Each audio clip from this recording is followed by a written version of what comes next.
À ta santé. Retrouvez l'émission de Prévention Santé tous les lundis à 17h sur Eau-de Radio. 91.3. Bonjour à tous, très heureux de vous retrouver pour cette nouvelle émission de À ta santé. Alors aujourd'hui nous allons une fois de plus parler des perturbateurs endocriniens et des pesticides. Donc nous avions invité il y a 2 semaines Cyril Giraud de l'association Génération Future. Donc nous avons traité du sujet en long et en large, d'un point de vue local et aussi global, donc du point de vue international. Donc aujourd'hui nous allons prolonger un peu notre étude. Voilà, nous avons invité Ragnar Weissman pour en parler. Bonjour Ragnar. Bonjour Franck. Ça va ? Oui. Alors Ragnar, est-ce que vous pouvez vous présenter personnellement et présenter un peu vos activités ? Bon, je m'appelle Ragnar Weissman. Je travaille aujourd'hui en santé environnementale. Personnellement, j'ai grandi un peu dans plusieurs pays, en Allemagne, en Finlande et en Suède.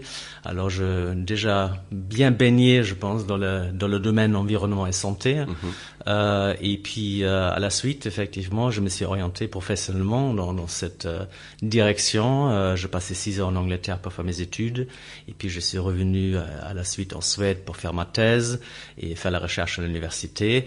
Et tout ça, c'était déjà dans le domaine de la microbiologie et écotoxicologie avec les études sur l'impact sur l'environnement et sur la santé. Aussi des collègues à l'époque qui travaillaient déjà sur la qualité de l'air, c'est un sujet qui était déjà, la qualité de l'air intérieur, un sujet qui était déjà important en Suède.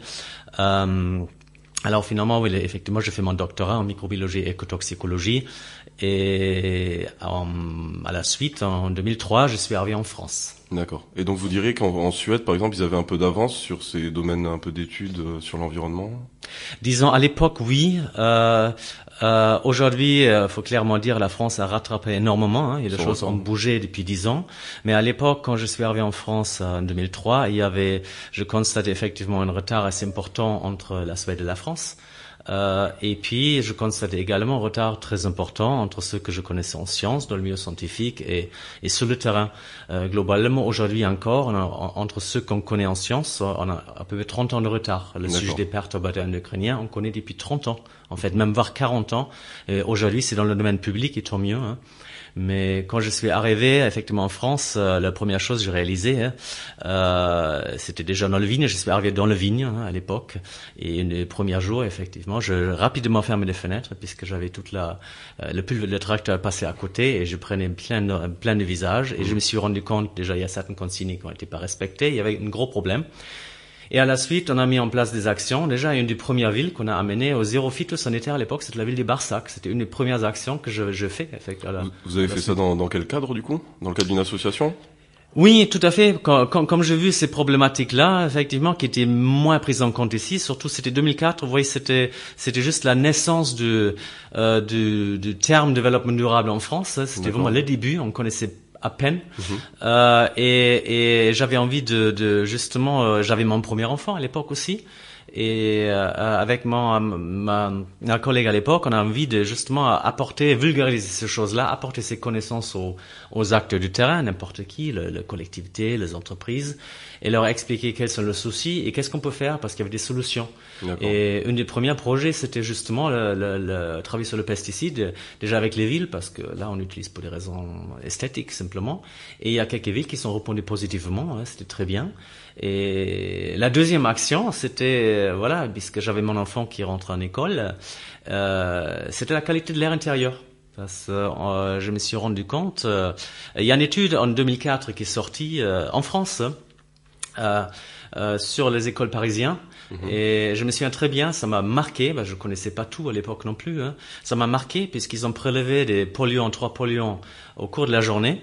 Et on voyait effectivement ces 3 polluants qui est très basse au début, qui augmentaient au fur et à mesure. Ils peuvent redescendre en fin de journée. Et ces 3 polluants de l'air intérieur correspondaient à tout ce qui émane des feutres, marqueurs, tout ce qui est activité manuelle des enfants.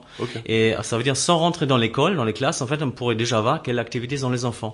Et ça m'a beaucoup marqué parce que mes enfants aussi, à l'école, ils ont ce feutre à tableau blanc et qui émanent des solvants très toxique. D'accord. Et l'action a été effectivement mise en place à l'époque, c'était ce qu'on appelle le cartable sain. Et bon, je vais le dire aussi, il y a un site internet, parce que si le conseil général m'écoute, il voudrait bien que je le mentionne, parce qu'on a à la suite mis en place un site internet qui s'appelle le Cartable sain et durable pour travailler sur le fourniture scolaire. C'était une façon ludique de travailler sur ce problème de pollution qui à l'époque était très mal vu, et c'était difficile de rentrer directement sur le sujet des pesticides et sur d'autres sujets. Surtout que les enfants, c'est vraiment les premiers touchés par tout ce qui est perturbateurs endocriniens, c'est vraiment les plus vulnérables, quoi. Donc vos mesures sont vraiment bien ciblées. Les enfants, effectivement, on se rend compte aujourd'hui, il y a une période fenêtre qui est assez importante. On parle souvent des 1000 jours aujourd'hui. Ça veut dire ça va jusqu'à 2 ans d'âge et ça commence avant la conception même. Et que effectivement, il y a plus les substances qui ont peut-être peu d'impact sur moi aujourd'hui pourront avoir beaucoup d'impact sur le développement des fœtus et des bébés à ce moment-là. Du coup, il faut moins faire davantage la prévention à cette période-là. J'ai vu un reportage de Envoyé spécial qui est sorti la semaine dernière, il me semble. C'était sur justement les perturbateurs endocriniens et on voyait des femmes enceintes qui venaient de campagne et donc qui s'étaient pris des pesticides toute leur vie et donc leurs enfants étaient atteints de déformations, de plusieurs maladies et c'était vraiment problématique alors qu'elles avaient un mode de vie totalement sain à côté. Aujourd'hui, les médias prennent un peu la chose en main et donc vous disiez qu'il y a 10 ans, c'était vraiment pas du tout le cas, quoi. À 10 ans, c'était très difficile. Je me souviens encore la première intervention qu'on faisait à l'époque dans les conseils municipaux. Surtout, moi, j'habitais dans l'entre-deux-mers, il y avait beaucoup de vignerons présents et c'était effectivement pas une ambiance très agréable. Hein, effectivement, à l'époque, vous voyez, je travaillais beaucoup en psychologie environnementale et du coup, il y a cette notion de changement et à l'époque, les personnes n'étaient pas prêtes à ce changement. Il y avait beaucoup de déni. Ça n'existe pas, on dénie, c'est pas vrai ce que vous dites, on n'y croit pas, et puis on n'a pas envie d'y penser. D'accord. Et ça persiste encore, hein, cette mentalité, j'ai l'impression, même si ça a bougé. Dans le reportage que j'ai vu justement de Toujours France 2, les agriculteurs, etc., n'étaient pas étonnés de voir que il y avait un impact, mais ils ont besoin de ça pour travailler et ils ne voient pas d'alternative. Ils ne réfléchissent pas trop. Il y a une prise de conscience. Disons, quand je le public en face, parce que j'ai des publics très divers, je peux avoir des publics grand public, je peux avoir des médecins, je peux avoir des architectes, je peux avoir des viticulteurs effectivement ou des agents des espaces verts en face. Et je vois bien aujourd'hui les interventions que je fais aujourd'hui dans le public, c'est beaucoup plus agréable puisqu'il y a très peu de résistance. Il y a peu de gens qui vont être agressifs ou dire c'est pas vrai. La majorité du public vont dire oui d'accord, on a compris, il y a un problème. Qu'est-ce qu'il faut faire maintenant? On est prêt, mais qu'est-ce qu'il faut faire en fait? Ils sont prêts d'écouter. Ça va pas dire qu'ils passent à l'action. Ils ont dit vous avez raison monsieur, on a compris qu'est-ce qu'il faut faire, mais néanmoins ils passent toujours pas forcément à l'action. Oui c'est ça. Mais déjà la prise de conscience c'est déjà une étape avant justement de passer à l'action et de commencer à modifier la production, des choses comme ça. Tout à fait. On est plus dans la contemplation, dans l'action aujourd'hui et du coup pour moi en fait quand j'ai des personnes en face je sais bien qu'ils sont prêts aujourd'hui d'agir, mon rôle effectivement de les accompagner et de leur aider à agir, leur donner des solutions, les accompagner là-dessus et trouver quelle clé il faut tourner chez la bonne personne pour que l'action se mette en place. D'accord. Parce que quand j'interviens, effectivement, c'est pas pour des études scientifiques, pour laisser des gros dossiers sur la table. Quand j'interviens chez quelqu'un qui a envie de passer à l'action, on forme, on explique. Ensemble avec les acteurs, on se met autour d'une table, on voit ce qu'on peut faire et on le met en place. Et quand je parle, les personnes sont compris comment il faut faire et l'action est mise en place. C'est quelque chose de très très concret. Et du coup, cette expérience que vous avez acquise, vous l'avez juste acquise par le terrain, parce que avant de fonder les associations avec lesquelles vous intervenez aujourd'hui, vous étiez en laboratoire, c'est ça? Qu'est-ce que vous faisiez en laboratoire? Tout à fait. Moi, je travaillais sur le dernier projet sur lequel je travaillais, c'était très concret. Je travaillais sur le développement des bactéries, des micro-organismes, des bactéries, des champignons.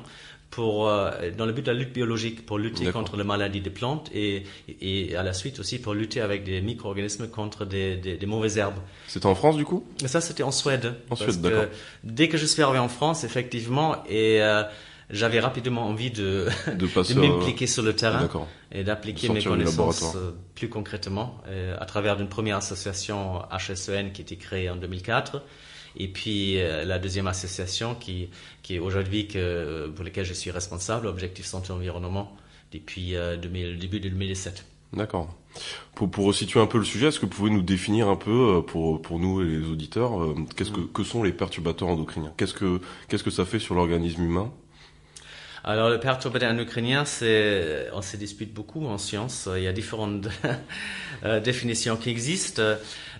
Déjà, la définition sur laquelle on est le plus d'accord, c'est certainement la définition de l'OMS, que ce sont des substances ou alors des mélanges qui peuvent induire un changement sur notre système hormonal et puis, par conséquence, avoir des effets délétères ou néfastes soit sur notre organisme et soit sur la progéniture, sur notre descendance ou sur la population. Et quand on parle de système hormonal, là on entend bien sûr toutes les glandes dans notre corps, toutes les hormones, ça peut être la thyroïde, peut être... Il y a beaucoup de problèmes de thyroïde, donc en France, on en entend souvent parler. Du coup, ce serait partiel, au moins un peu dû à ces perturbateurs endocriniens. Disons, ça participe. Ça peut participer. Ça fait partie de nombreux éléments qui... La difficulté, c'est d'avoir des preuves, des liens directs, puisqu'on n'est plus... Oui, c'est la difficulté. Pourquoi on a aussi du mal à avancer, parce qu'on est dans une situation de pollution déjà qui est invisible, où on n'a pas d'effet immédiat. D'accord. On a un effet avec peut-être 15-20 ans plus tard. Et puis il y a énormément d'éléments à prendre en compte, vu qu'il y a énormément de perturbateurs endocriniens, mais il y a aussi d'autres choses qui peuvent influer sur... Oui, et je pense que ça c'est important de dire, parce qu'en fait, le perturbateur endocrinien, c'est vrai, moi je suis pas trop d'accord avec ce qu'on dit dans les médias, et la majorité de mes collègues en sciences, ils disent aussi, ce n'est pas une classe de substances à part. Oui. C'est un mécanisme d'action. Il y a beaucoup de substances qui peuvent être perturbateurs endocriniens, qui peuvent avoir d'autres actions délétères. Et à l'époque, en fait, on les a inclus dans les cancers mutagènes reprotoxiques, mais ce n'est pas vraiment une substance particulière. Il y a un nombre de substances qui peuvent avoir des effets très variés, dont la perturbation du système hormonal fait partie. Et il faut aussi être clair là-dessus que ce ne sont pas que des substances industrielles. Perturbateurs endocriniens, ce n'est pas égal à pollution chimique industrielle, forcément. Et il y a des perturbateurs endocriniens naturels. Et il y a les plantes qui peuvent aussi perturber. Ça peut être parfois bénéfique et parfois négatif. C'est très très difficile à trancher. D'accord. Et donc du coup, vous avez parlé de vos interventions avec des collectivités locales, peut-être des entreprises, et est-ce que vous intervenez aussi auprès de particuliers? Oui, pour les sensibiliser. Tout à fait. C'est souvent à travers des conférences ou des débats, des projections de débats. J'interviens souvent à la demande des associations ou des villes qui m'invitent pour animer des débats avec les citoyens, pour justement informer de la problématique et de donner des moyens d'agir. Parce qu'effectivement, et déjà, ça passe par le savoir. Si on n'a pas le savoir, on est quelque soit privé des moyens d'agir. Et une fois on a le savoir, il faut savoir, mais comment maintenant on le met en place? Parce qu'en fait, les solutions sont extrêmement simples, on va en parler après certainement. Mais déjà, il faut voir l'importance que ça donne du sens, de savoir pourquoi j'agis, quels sont les problèmes, pourquoi vraiment c'est nécessaire d'agir. Si on n'a pas compris pourquoi, on a du mal à mettre en place des actions. C'est ce que vous avez fait par exemple, du coup le 25 avril dernier, à la récente journée sur la pollution de l'air intérieur, c'est ça? C'était auprès de particuliers? C'était pour les particuliers? C'était une journée effectivement avec des entreprises et des collectivités de campagne, justement sur cette thématique-là. Qu'est-ce que c'est la pollution intérieure et comment on peut agir concrètement même à l'échelle d'une entreprise. Et lors de cette journée, ce qui est intéressant, on avait justement voulu rendre ces polluants qui nous entourent visibles, parce qu'une des difficultés, c'est que ce qu'on ne va pas, on a du mal à agir. Oui, c'est la première pollution sur laquelle on a agi au niveau du développement durable dans les écoles, c'est la pollution, ce sont les déchets. Une des raisons, c'est parce que les déchets sont visibles. C'est très facile à comprendre et agir. La pollution chimique, c'est invisible, du coup, on ne le voit pas et on pense qu'elle n'est pas là. Du coup, ce qu'on avait prévu, on a rendu visible, on a mesuré les polluants en direct, en passant devant des capteurs différents produits de consommation courants. Ça peut être une vernis d'ongles, ça peut être peinture, le feutre à tableau blanc qu'on a dans les écoles, et différents types, pour voir effectivement le capteur. Vous voyez, même sans ouvrir le produit, le capteur effectivement monte jusqu'au maximum, et on voit bien les émanations de ces produits qu'ils peuvent avoir. On va parler de ça plus en détail tout à l'heure sur ces petits éléments du quotidien qui font un peu de mal à la santé. Nous allons faire une courte pause du coup avec la musique Kaluna, donc un groupe toulousain, et la chanson Le Puzzle.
De retour pour l'émission À ta santé, c'était Kaluna avec la chanson Le Puzzle, groupe de Toulouse. Alors de retour avec Ragnar Weissman, docteur en microbiologie et en écotoxicologie. Alors Ragnar, est-ce que vous pouvez nous parler un peu de ces perturbateurs endocriniens qu'on peut retrouver dans nos maisons, dans les produits pour laver nos sols, nos toilettes, etc. Alors, les perturbateurs endocriniens, j'ai du mal à focaliser que sur ce sujet-là, parce que ça, comme je dis, c'est un mécanisme d'action. J'ai plus envie de parler de la pollution globale, en fait, qui est de ces différentes substances. Et cette pollution, les perturbateurs endocriniens, on trouve dans tous les produits de consommation classiques, qui sont effectivement partout. Si on regarde à peu près toutes les substances qui sont suspectes ou qui sont classées perturbateurs endocriniens, on a au nombre d'au moins 800. C'est énorme.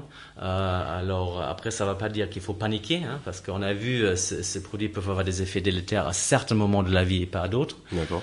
C'est pas que l'interdiction qui va aider à gérer ces problèmes-là, mais il faut être conscient et comme ils ont un effet particulier, surtout pendant la période de la développement fœtal, effectivement, si on prévoit d'avoir un enfant ou en début de grossesse, lors de la grossesse et les premiers 2 ans, il faut faire particulièrement attention par rapport à tout ce qu'on fait dans sa maison. D'accord. Alors ça peut faire le ménage.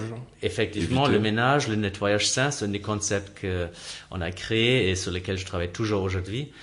C'est assez important parce que les produits d'entretien sont un impact assez important sur la qualité de l'air intérieur à partir des composés organiques volatiles qu'on respire. D'accord. Parmi ces composés volatiles, et il y en a de nombreuses qui sont des perturbateurs endocriniens.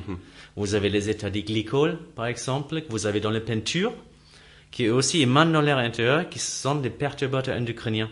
D'accord. Puis vous trouvez dans les cosmétiques. Effectivement, là, le cosmétique, ça ne sert pas par inhalation. On va être plutôt exposé par contact cutané. Alors, si vous avez des crèmes que vous mettez sur la peau des bébés, la peau d'un bébé, c'est à peu près entre 5 et 12 fois plus perméable que la nôtre.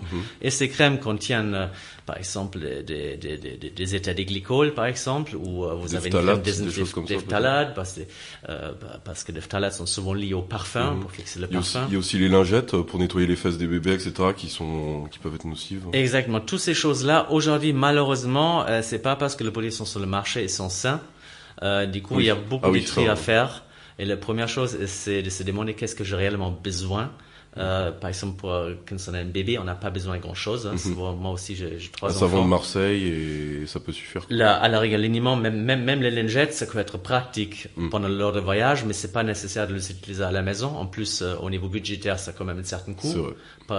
Pareil pour les lingettes pour nettoyer la maison. Le Swiffer, ça coûte très très cher, ce genre de lingettes. Et du coup, le fait de passer un nettoyage sain, une vie plus sain, ça peut engendrer même des économies. C'est pas égal à quelque chose qui c'est pas plus cher, en fait. C'est justement une question des choix. Du coup, chez vous, comment vous faites le ménage, par exemple? Vous avez du coup vos produits alternatifs? Qu'est-ce que vous utilisez? Oui, mais déjà, j'utilise énormément la microfibre. C'est quelque chose qu'on conseille aussi pour les collectivités, pour les entreprises. La microfibre, c'est un concept qui a été développé il y a plus que 20 ans par la NASA, qui fonctionne en fait que à l'eau pure. Qui a une capacité dégraissant et désinfectant, ça réduit le nombre de bactéries sur une surface sans produit d'entretien. C'est un liquide? Non, c'est une fibre en fait qu'on achète un peu dans tout le magasin, qui a un certain prix au début. Il faut mettre un prix parce qu'il y a des qualités différentes. Et avec cette microfibre-là, que à l'eau, il faut que ce soit humide, pas imbibé d'eau. On peut faire des vitres que à l'eau. On n'a plus besoin des produits vitres. On fait des vitres qui égalent état de glycol souvent. Cette odeur un peu sucrée, et du coup ça a un impact assez important sur la santé. Et même si c'est à base d'alcool, le produit vitre, vous voyez, si vous êtes enceinte, vous faites les vitres avec un produit à base d'alcool, c'est pas vraiment recommandé parce que ça rentre par inhalation. Du coup, le vitre à la microfibre à l'eau, ça marche très bien. Moi, j'ai utilisé énormément la microfibre, ça me remplace des multiples d'autres produits. Et puis après, vous partez sur des produits très simples. Déjà, vous évitez les désinfectants, c'est pas nécessaire à la maison. On n'est pas dans un hôpital. À la rigueur, vous fonctionnez avec le vinaigre blanc. Vous parlez du Javel, par exemple, ou des choses comme ça? La Javel, il faut absolument éviter. Déjà, le Javel n'est pas un nettoyant, c'est un désinfectant blanchissant. Déjà, il faut être clair là-dessus, ça ne nettoie pas. Et si on n'a pas d'abord nettoyé, ça ne désinfecte pas non plus. D'accord, donc vous conseillez plutôt un vinaigre blanc simple, mélangé à de l'eau et... Pour la maison, ça suffit largement pour détartrer, à la rigueur, pour désinfecter. Le seul endroit où on peut désinfecter à la maison, où ça peut être intéressant, ça peut être la planche à découper, le frigo. Ça, ce sont les endroits vraiment critiques. Sinon, on n'a pas besoin de désinfecter à la maison. La majorité des molécules désinfectantes sont liées aux maladies professionnelles, aux asthmes, aux allergies et tout ça. Ils ont des impacts très forts sur la santé. Donc, il faut partir sur les nettoyants, par exemple les produits écolabellisés, pour avoir quelque chose qui a moins d'impact sur la santé. D'accord. Ok. Et ça ne coûte pas plus cher également. Hein. Là, faut le rajouter, c'est important. Et du coup, quels sont les éléments dans les maisons qui, par exemple, on parle un peu des retardateurs de flammes. Je sais pas si, du coup, vous avez dû entendre parler. Donc, c'est présent dans les meubles, dans les rideaux, dans les peintures. Qu'est-ce qu'on peut faire pour résoudre le problème? Alors, retarder les flammes, c'est très difficile parce qu'il y a des obligations par rapport au fabricant. Par exemple, vous avez des équipements électroniques, par exemple, forcément, vous avez des retardats de flammes dans ce produit, dans cet équipement-là. Vous ne savez pas forcément lesquels, il y a des différences. Hein. Et ce retardant de flammes, ils protègent, ils évitent qu'avec les circuits électroniques, l'appareil prend feu. Par contre, peu à peu, surtout quand l'appareil chauffe, ils vont l'émaner dans l'air. Le retardant des flammes, effectivement, c'est difficile au niveau de l'achat de choisir. Par contre, le retardant des flammes sont plutôt des composés qu'on appelle semi-volatiles qui vont retomber, on va les trouver dans la poussière. D'accord. Alors, effectivement, et dans la poussière, on trouve beaucoup d'autres polluants. Et d'où l'intérêt de vraiment bien traverser la poussière, par exemple, avec soit des microfibres encore pour dépoussiérer, qui captent la poussière, soit un aspirateur équipé d'un filtre EPA, un filtre qui capte le micro-poussière. Pour moi, cette poussière, dès qu'on évacue la poussière, ça permet aussi d'évacuer ce perturbateur endocrinien-là. Ok. D'accord. Et donc, au niveau des publics touchés, donc vous dites que c'est vraiment les femmes enceintes particulièrement et les enfants. Donc, pourquoi cette population-là? Disons, quand vous avez certains stades de développement, le bébé, ce sont quelques cellules il y a une explosion des gènes qui s'expriment l'un après l'autre. Toute la formation des organes est mise en place. Les systèmes ne sont pas développés. Et si à ce moment-là, une perturbation arrive, ça peut amener à des problématiques graves plus tard, justement. Ok, à long terme, du coup. Par exemple, vous pourrez prendre l'exemple un exemple plus commun de tabagisme.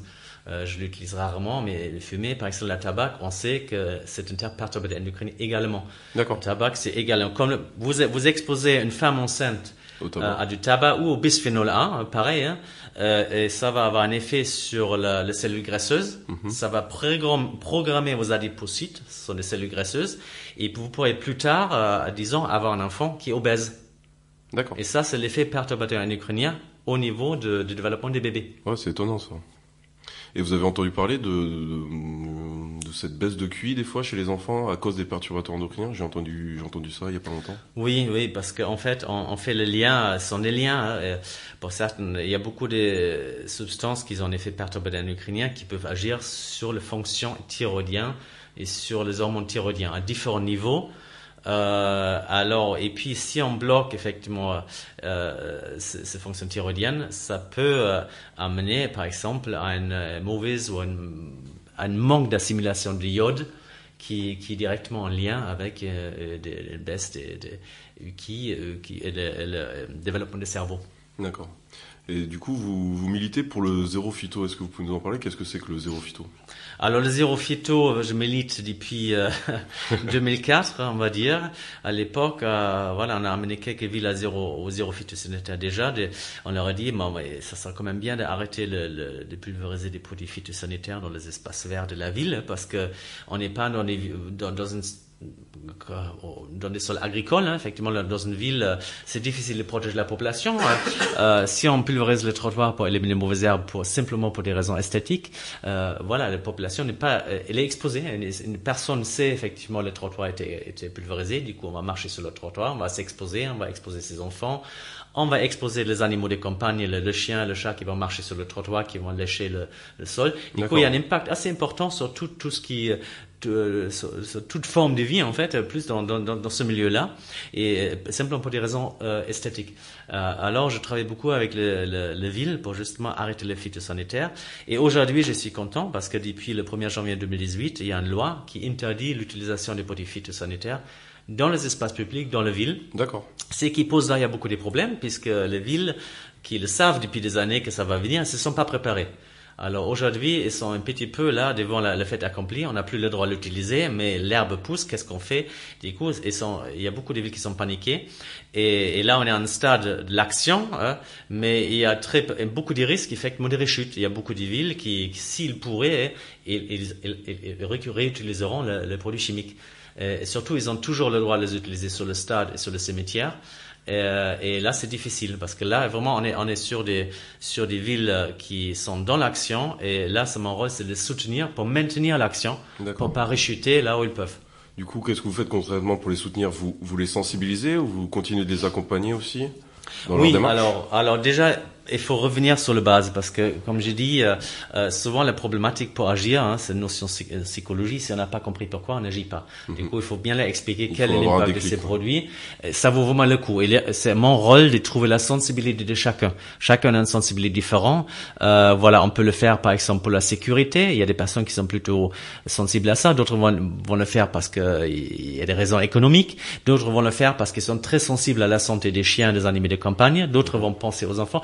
C'est à moi de trouver la sensibilité chez chacun et exposer toutes ces raisons pour lesquelles ce sera quand même mieux d'engager une autre gestion des espaces verts et pas seulement pour ne pas être exposé aux produits phyto, mais le fait d'arrêter le désherbant dans les villes, ça permet aussi de verdir la ville, aménager la ville d'autrement, ce qui permet de lutter contre la chaleur. Bon, aujourd'hui, les surfaces, les écoles, par exemple, les cours d'école bétonnées, ça amène comme sont des îlots de chaleur très importants et le fait d'amener du végétal, ça amène beaucoup d'autres plus.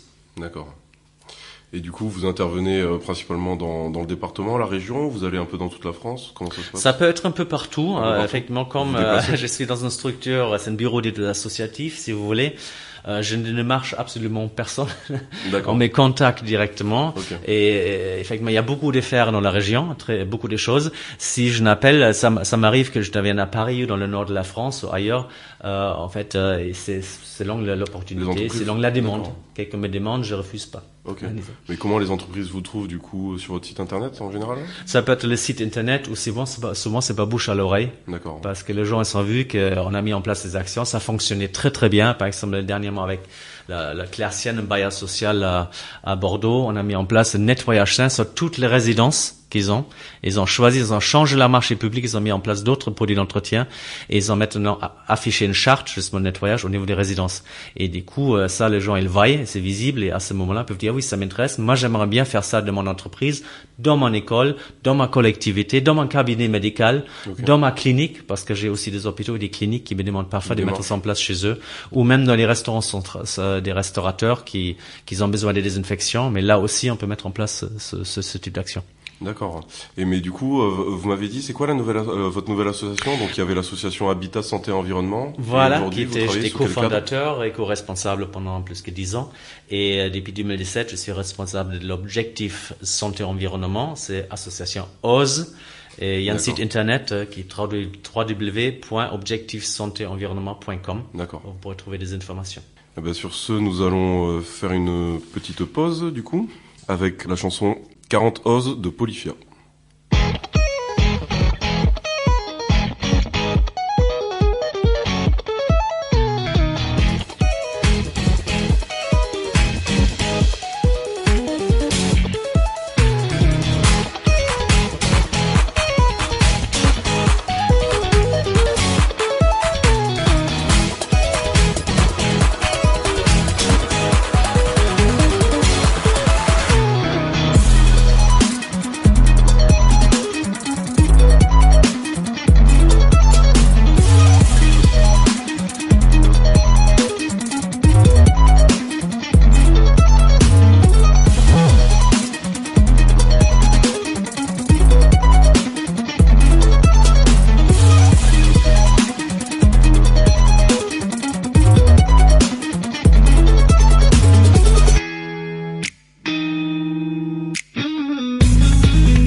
De retour pour l'émission À ta santé, c'était Polyphia, le morceau 40 Oz ou 40 Oz, peut-être c'est mieux. Alors nous allons faire un petit point sur les aliments artificiels. Alors les produits alimentaires industriels qui ont émergé à partir des années 80 seraient les principaux responsables du diabète de type 2 et de l'obésité. Ces aliments artificiels ultra transformés sont aujourd'hui présents dans la moitié des surfaces des supermarchés français. À Bruxelles, le lobbying des multinationales agroalimentaires, des entreprises comme Mars, Nestlé, Coca-Cola, est d'ailleurs très actif contre ce qu'on appelle le Nutri-Score. Donc le Nutri-Score, c'est un système européen d'étiquetage nutritionnel des aliments pour lutter contre ce qu'on appelle la malbouffe et ses impacts sanitaires. Le système a été adopté, mais il est à peine facultatif grâce à un bon million d'euros investis en lobbying à la Commission européenne. Alors, de retour avec Reinhard Weismann, est-ce que vous pouvez rebondir un peu sur ces problèmes d'alimentation et leur lien avec les perturbateurs endocriniens ? Oui, effectivement, on peut faire le lien avec les perturbateurs endocriniens. Là, vous avez parlé, Franck, de la malbouffe. Et c'est vrai, pendant des années, on parlait de l'explosion de l'obésité en lien avec la malbouffe. Et il y a effectivement un lien avec ça, le boisson sucré. Mais il y a aujourd'hui un autre lien nous apparaît qui est en lien avec les perturbateurs endocriniens. Comme je vous disais avant, on a des substances qui sont, aujourd'hui on les appelle des obésogènes, des perturbateurs endocriniens, le bisphénol A par exemple, mais aussi les autres bisphénols et puis le tabac par exemple, une exposition quand vous êtes exposé pendant la grossesse, ça peut amener justement à l'obésité à l'âge adulte. Du coup, on fait aujourd'hui le lien entre ces substances obésogènes, le perturbateur endocrinien et l'explosion de l'obésité dans le monde. Et si on regarde effectivement l'imprégnation par exemple dans les États-Unis, les Américains, 80% des Américains, ils ont imprégné de bisphénol F et des bisphénol S. Ce sont d'autres bisphénols parce que, figurez-vous, le bisphénol A, qu'il est interdit dans la conserve, mais on les a remplacés par d'autres bisphénols qui ont au moins les mêmes effets, si pas pire. Et effectivement, par conséquent, si vous êtes, par exemple, conscient, si vous êtes enceinte, et vous voulez réduire au maximum le perturbateur endocrinien, il faudrait opter il faut effectivement éviter le conserve. Et on a des études qui montrent que les mamans qui ont évité l'utilisation des conserves, on a des taux de bisphénol S et F beaucoup moindres dans le corps des enfants par la suite. Du coup, le bisphénol A est interdit, mais on le retrouve quand même dans de nombreux objets, tous les objets plastiques quasiment, des CD, des casques de vélo, des... Oui, on le trouve toujours un peu partout parce que c'est une substance omnivalente, effectivement. Il est présent, pour vous dire honnêtement, là aussi, c'est pas nouveau parce que le bisphénol, on le sait depuis 1936 que c'est un perturbateur endocrinien. Et là aussi, c'est assez flagrant que malgré cela, en 1950, elle a été utilisée dans l'industrie plastique parce qu'on a vu qu'on pourrait fabriquer justement des plastiques superbes avec ce produit. Mais on savait déjà que ça a un effet sur le système endocrinien. Il était justement développé dans ce but-là. D'accord. C'est pas nouveau. Mais quand vous voyez un message sans bisphénol, effectivement, ça va pas dire qu'il n'y a pas de bisphénol F et des bisphénol S. Ok. Et du coup, il n'y a pas vraiment d'études aujourd'hui sur le bisphénol S ou... Oui, il y a beaucoup moins. On pense, non, il y a pas assez de recul encore aujourd'hui. Il y a moins de recul, c'est toujours le problème avec les produits chimiques. On a moins de recul, mais on voit déjà qu'ils se comportent très similaires au bisphénol A. Et c'est qu'une question de temps, mais disons comme la science, c'est un peu comme une boule magique. Vous regardez, vous voyez aujourd'hui, vous avez les premières indications et des grandes chances que les preuves vont s'accumuler. En 10 ans, on va être 100% sûr. Mais ce problème, qu'est-ce qu'on fait pendant cette période-là? Oui. Moi, j'ai eu cette problématique souvent parce qu'aujourd'hui, on est obligé de prendre des décisions et c'est sans avoir forcément les preuves irréfutables. Et ça, c'est difficile et c'est déstabilisant. Et c'est ce qui est la problématique du développement durable. Comment on fait? Et il n'y a plus des noirs et des blancs aujourd'hui. Il faut prendre des décisions quand même. Mais comment on fait? Mais par contre, quand on le sait, à ce moment, on peut agir. Je me souviens qu'on a mis en place, en 2006, 2007, on travaillait avec le Conseil général, on était un peu précurseur en santé environnementale dans la région. On a mis en place le nettoyage sain de tout le bâtiment, le Conseil général. Et à l'époque, on trouvait encore des pastilles urinoires, en fait, chez eux, des pastilles qui sentent très fort, qui contiennent du paradichlorobenzone. C'est une molécule extrêmement cancérigène. Et bien sûr, je leur dis, mais là, on va le sortir. On l'a sorti rapidement. Et ça a pris quelques années plus tard. Ce produit était interdit au niveau européen en France. Du coup, ça avance, mais c'était pas assez rapide. On a quand même évité d'exposer les agents encore 3-4 ans de plus à cette substance-là. Ok.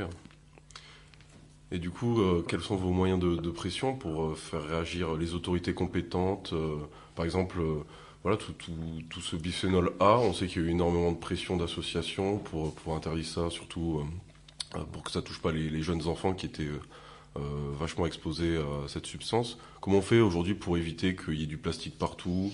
Quels sont les moyens de lutte pour faire réagir les entreprises multinationales, par exemple agroalimentaires, qui mettent du plastique partout, et de plus en plus d'ailleurs, même pour des fruits, on met des fruits sous plastique.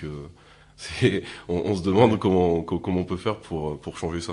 Disons déjà, il faut comprendre que chacun a une responsabilité, on a le pouvoir d'agir, parce que souvent les gens me disent mais qu'est-ce que je peux faire? Et moi, à mon échelle, beaucoup de choses. Et je redonne le pouvoir aux gens. On est peut-être seul, mais si tout le monde fait la même chose, ça a un impact énorme. Moi, effectivement, j'aime beaucoup travailler avec les collectifs et les entreprises, parce que c'est eux, ils changent leur achat. Ça a un impact assez important. Ce qu'on a fait avec une entreprise récemment, ils ont changé leur achat des produits d'entretien et du coup, les fournisseurs sont obligés de s'adapter. Et c'est comme ça on arrive à changer justement le marché, parce que c'est une question de demande aussi et de le marché. Vous voyez, je travaille beaucoup avec les personnes asthmatiques et allergiques à une époque, et je demandais aux entreprises qui fabriquaient les produits de nous fournir des produits sans parfum, sans colorant. Et la réponse était, mais monsieur, mais vous voulez que je fasse fight? Parce que personne va acheter ça. Oui. Mais les consommateurs veulent des produits parfumés et des produits avec des colorants. Et du coup, effectivement, il faut, on peut plus se renvoyer la balle mutuellement entre les entreprises et le particulier. Chacun a ses responsabilités.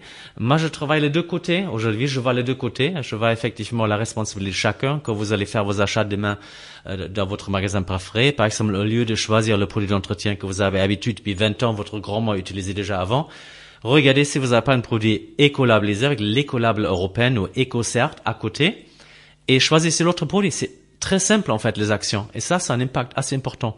Les entreprises, je travaille avec eux, j'ai beaucoup de demandes de la part des entreprises, mais des grandes entreprises qui m'appellent, qui disent qu'est-ce qu'on peut faire, on aimerait bien changer la façon de nos produits, la composition. Ça avance énormément, mais je pense qu'il faut la participation de tout le monde pour qu'on se retrouve.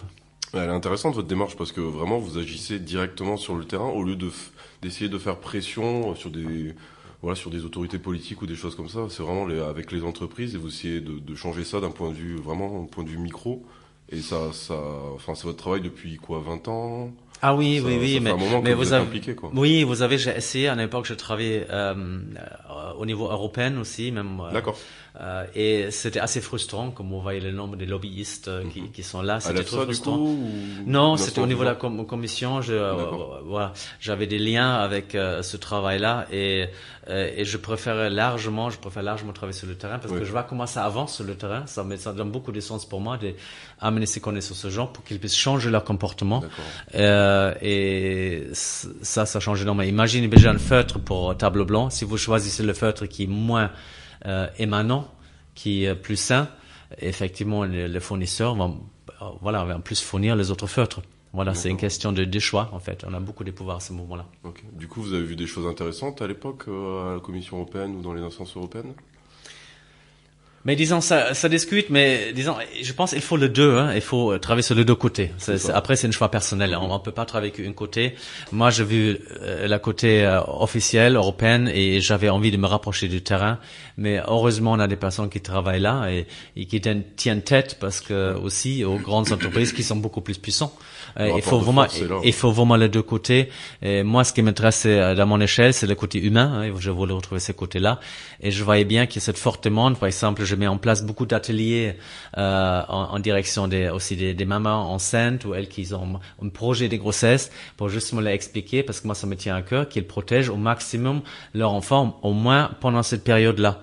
Et là, c'est une démarche qui, pour moi, c'est très porteur, parce que je vois bien la génération future. Parce qu'aujourd'hui, on n'a pas parlé, ça dépasse le cadre de cette émission, mais en fait, l'impact des perturbateurs endocriniens, ce n'est pas sur nos gènes, il est sur l'expression de nos gènes, ce qu'on appelle épigénétique.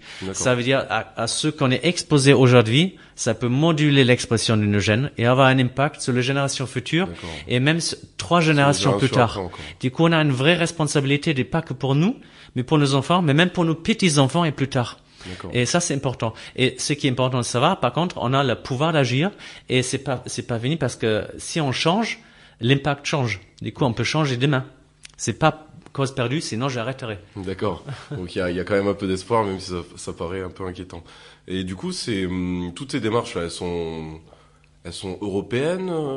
Est-ce qu'il y a des démarches similaires aux États-Unis, par exemple, ou plutôt occidentales? Est-ce qu'il y a des démarches similaires en Afrique, en Chine, en Inde?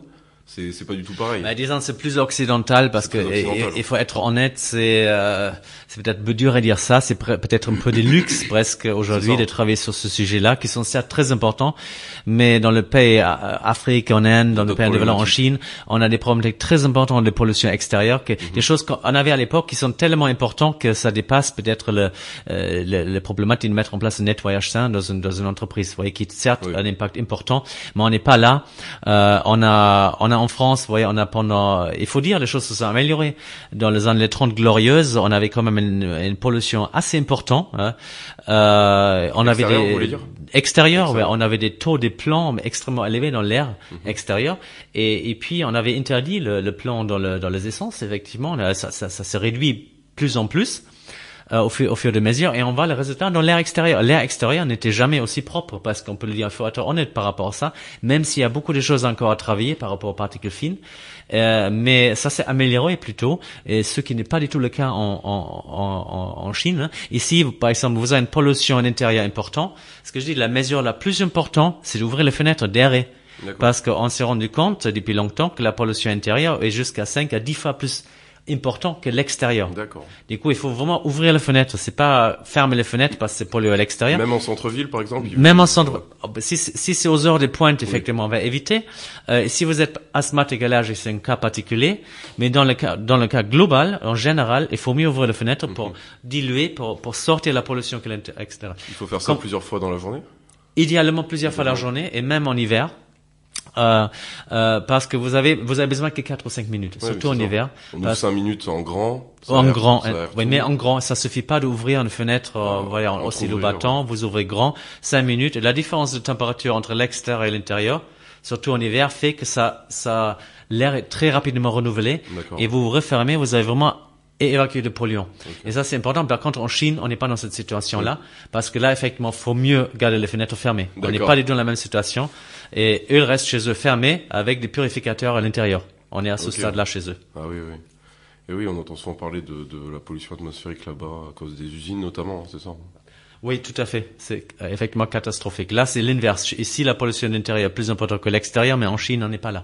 C'est l'inverse. C'est parce qu'on s'est désindustrialisé, du coup. Les usines, eux, là-bas, c'est des sociétés vachement industrialisées. Du coup, ils subissent toute la pollution, quoi.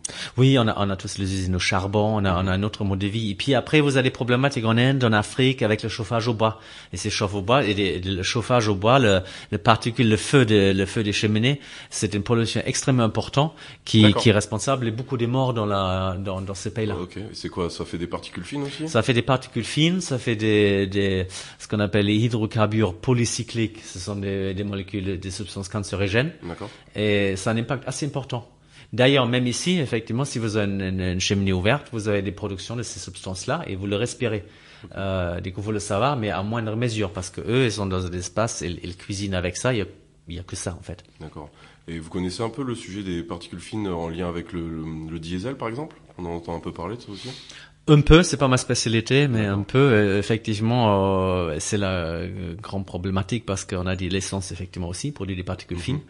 Je sais, j'avais entendu parler de nombreux cas de très graves problèmes de santé pour les personnes qui travaillaient par exemple, sur les péages ou des choses comme ça. Et c'était notamment à cause des particules fines qui... Mais les particules, je connais pas le chiffre, effectivement, mais les chiffres, quand on regarde les chiffres, sont effectivement affreuses, par l'impact des particules fines sur la santé en France, coup, et sur le mort prématuré. Diverses sources de particules fines. Mais disons, c'est surtout le routière, effectivement. Particules fines, ça peut être le diesel, mais c'est pas que ça. C'est aussi le fait que le pneu, vous voyez, tout ce qui la friction des pneus, ça produit des particules fines.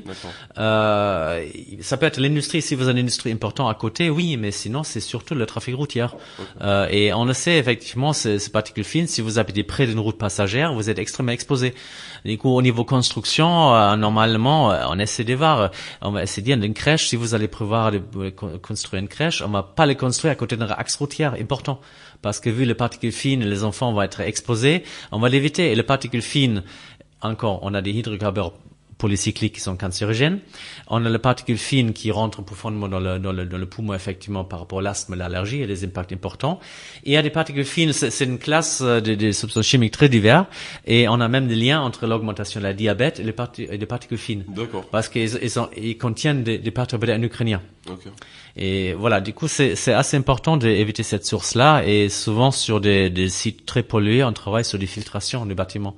On essaie de mettre carrément des filtres dans le système de ventilation pour éviter que ces particules rentrent dans le bâtiment-là. D'accord. On peut revenir un peu sur l'alimentation. Qu'est-ce que vous pouvez dire sur le soja, par exemple, qui est de plus en plus consommé en France ? Le soja, oui, grande question. Le soja, c'est une excellente source de protéines, c'est clair. Mais malheureusement, et là on fait le lien avec les perturbateurs endocriniens, le soja contient plusieurs isoflavones, ça s'appelle. Ce sont des substances classées perturbateurs endocriniens. Et ces substances-là, elles ont un potentiel estrogénique encore plus élevé que le bisphénol. D'accord. Alors, c'est pas la seule chose qui compte par rapport aux effets, mais déjà il faut mettre ça un peu en lien parce qu'on focalise beaucoup sur le bisphénol.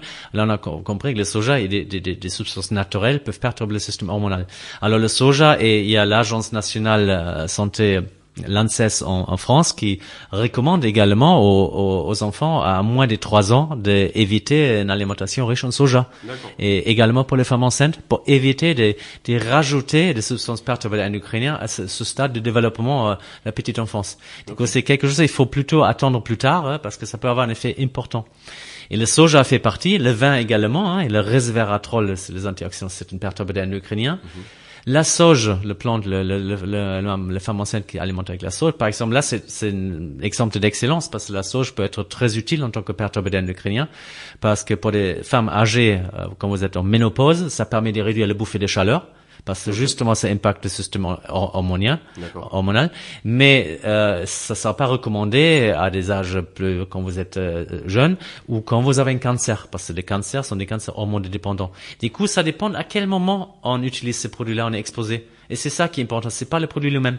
C'est à quel moment de la vie, et c'est aussi l'effet cocktail de multiples sources de perturbateurs endocriniens en fait. C'est vraiment ça le problème. Tout à fait, c'est ça. Qui est très dur d'ailleurs à définir, vu qu'il faudrait faire des analyses. C'est quoi? On fait des analyses au niveau des cheveux, il me semble. On fait des analyses, mais la difficulté, ce sont des études épidémiologiques. Il y a plusieurs des études cohortes qui existent en France, ailleurs, où on suit justement les enfants de la grossesse jusqu'à un âge adulte pour voir à quoi ils étaient exposés, pour essayer de faire établir le lien épidémiologique entre certaines choses. Mais c'est extrêmement compliqué parce que ces substances sont partout et pour lesquelles substances c'est responsable, c'est extrêmement difficile. Du coup, ce sont des liens avec des liens cohortes qui permettent de quand même donner des conseils aux mamans par la suite. Oui. D'accord. Et pour le soja, du coup, ça, ce que vous disiez, ça marche aussi pour le soja biologique, du coup, issu d'agriculture oui, biologique. Tout à fait. Alors, on s'est rendu compte. Parce alors, que ça, c'est quand même important de le signaler. On a un spécialiste à Bordeaux qui travaille à l'université de Bordeaux qui travaille sur ce sujet-là. Effectivement, le soja, il semble que le problème avec le soja, c'est la préparation industrialisée, en fait, la façon de se préparer, parce que dans le pays où ce soja est consommé traditionnellement, la préparation est faite différemment. Elle est trempée dans l'eau, on prend du temps, et toutes ces méthodes de préparation permettent d'enlever justement le phytoestrogène de ce soja-là. Et puisqu'ici, on n'a pas la même façon de préparer, on concentre énormément ces produits phytoestrogènes. Et du coup, ils sont pas pareils. Et c'est encore une question de nourriture industrialisée, si on revient sur ça. D'accord. Après, il y a cette question de dose, parce que là, il y a beaucoup de gens qui me posent la question. Au niveau du soja?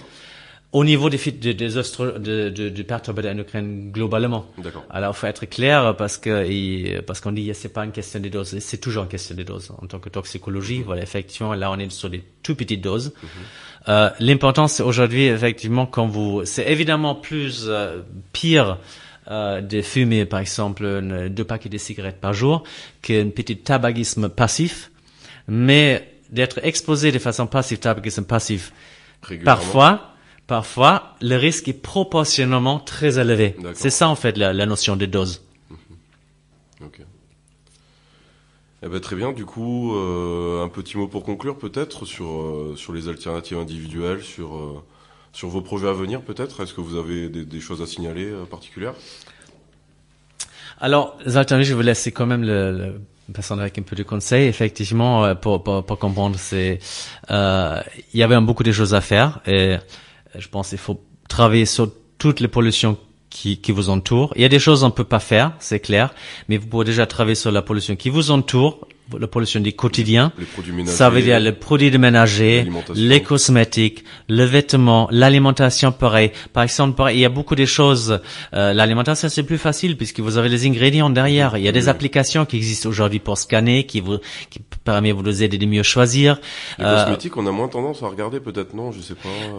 Aussi, moins parce que c'est écrit en tout petit, du coup ça facilite pas. Il y a des applications qui sont très bien aujourd'hui qui permettent d'éviter de scanner, qui permettent d'éviter ou même prendre en photo. Je crois il y a même que choisir qui a sorti une application pour le cosmétique. Oui, et ça permet d'aider comme de limiter. Hein.